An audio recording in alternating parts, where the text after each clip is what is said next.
घर घर छठी माई के गीतिया गवाता धैले बालोग छठी माई के रात। तूहू छठी माई के बहरत कर रे माई दौड़ा लेके जाई हम घाट।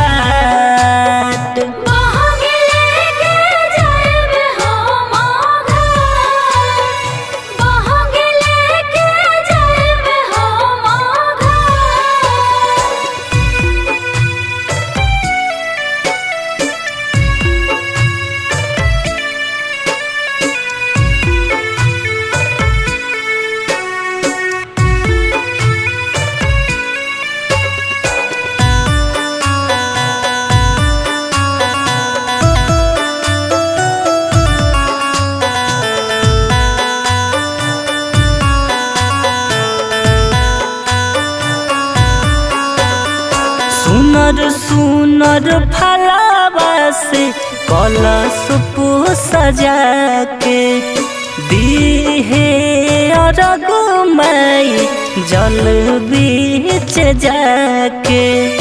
हे माई हरे बेटा के बात सुन ले।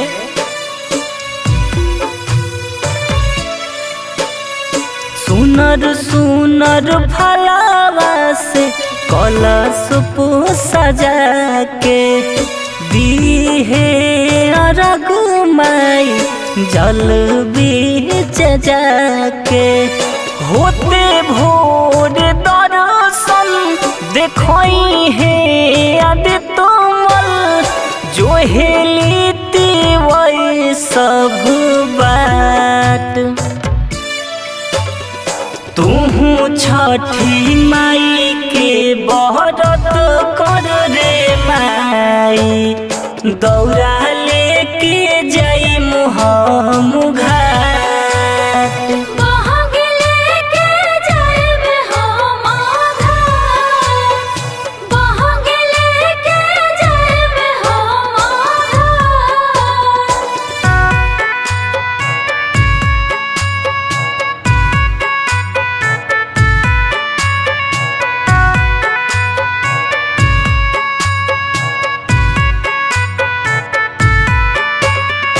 कहिला लोग छठ बरत जे भी करी है दुखवा बलैया छठी माई सबके हरी है।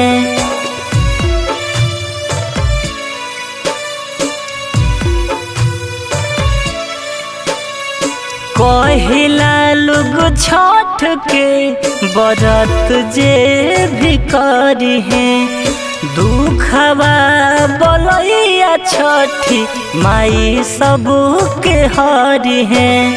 छोटे सरकार अनमोल पेन्ही के पियरिया सूरज देव के करस पूजा पाठ।